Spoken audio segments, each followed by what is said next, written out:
Yo, what's up, my weed nerds and seed nerds? So, I know yesterday I kind of got rained out, stuck in the house, and had to give a little indoor garden tour. But today's clear skies, so we're going to do a little outdoor garden tour. And I promised I would keep up on a re-veg project that if you're following along, you would see that I had a pheno of butter balm from Soulfire Gardens that just turned out absolutely phenomenal. And unfortunately it did not clone, and I had hit it with some pollen from a blueberry project that I had done before. And yeah, I got some disheartening news this morning, because after drying and curing, I had one branch that I had pollinated. Thought I pollinated it pretty good. I did 2 runs of pollen on it. One around, I want to say about the 4th week of flower, and then again around like maybe the 6th week of flower, just to be safe. And yeah, this I was breaking it up after drying and curing. I had isolated that one branch and started looking through it for those seeds.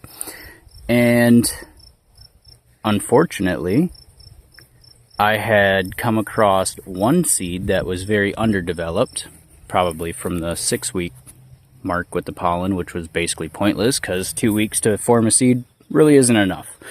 But anyway, yeah, I came across one seed that was very premature, so almost is basically useless. And then after going through the rest of the bag, I was really having a hard time breaking it up by hand, because you could see like this strain, it's part of why I keeping it around. It is so incredibly greasy. Like, it is just so freaking sticky. Like, breaking it up by hand is almost impossible. Like, I wouldn't say impossible, but it was very difficult. It's quite a chore. But trying to pick through it for seeds, I was really having a hard time getting through these dense, greasy nugs to find those seeds. So after breaking it up the best I could with my fingers, trying to be delicate and find the seeds, I didn't find any more seeds.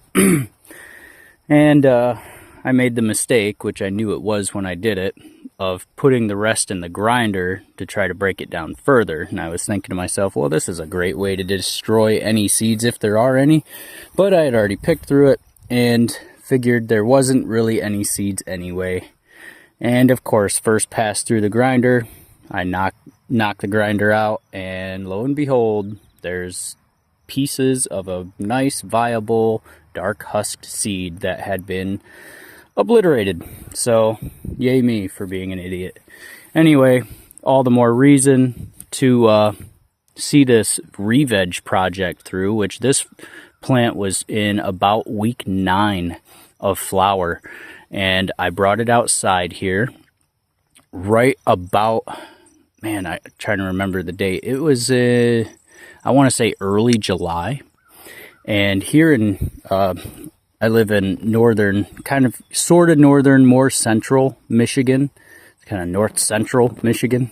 And our light schedule here for this time of summer is actually around 16 hours of daylight right now. I think at our peak, which was, I think, last week or the week before, is 16 and a half hours of daylight.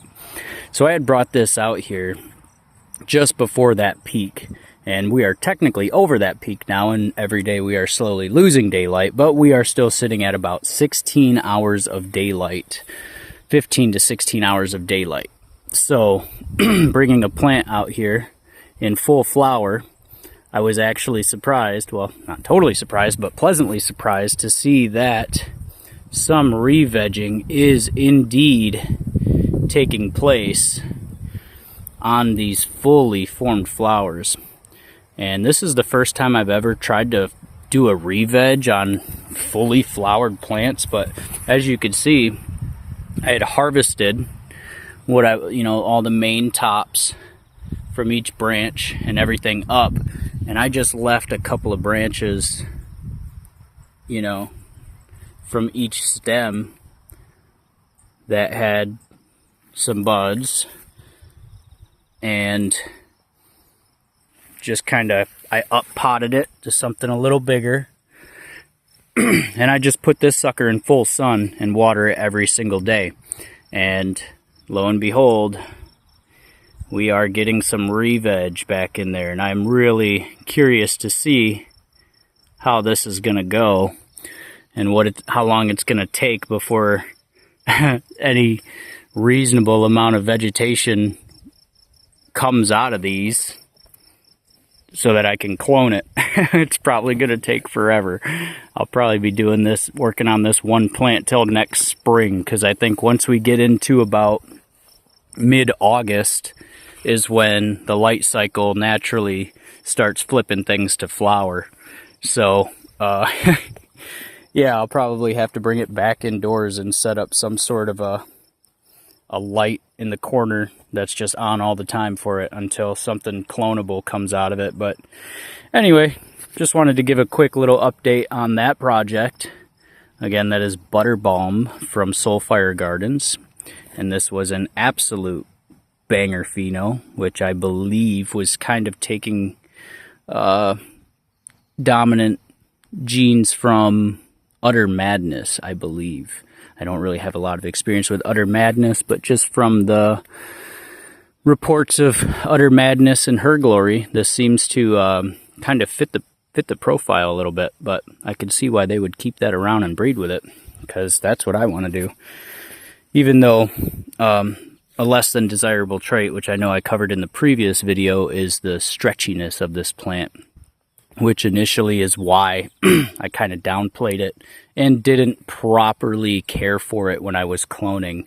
I think I only tried to take 2 clones off of this, and yeah, it wasn't exactly something I was putting a lot of effort into, because I didn't think this was the winner. I'm still learning here with that, learning my lesson. I mean, that's the best way to learn sometimes, is through mistakes. So anyway, I'm out here trying to fix that mistake if possible and learn something new. And if you're learning something new with me, I'd appreciate it if you followed along, you know, maybe subscribe. You know, I don't want to do the cliche like, subscribe, comment, all that crap, because honestly, I'm doing this channel mostly for me and my memory of keeping track of things. And if anyone wants to follow along and, you know, maybe gets interested in the genetics that I put out someday and wants to backtrack to see what the process was of how I got to the genetics that I make, this will be a good way to do it. So yeah, thanks for following along, guys, and I'll keep you posted on this little project here, and stay tuned for the next video where I will talk about what I got in my outdoor garden right now. See ya.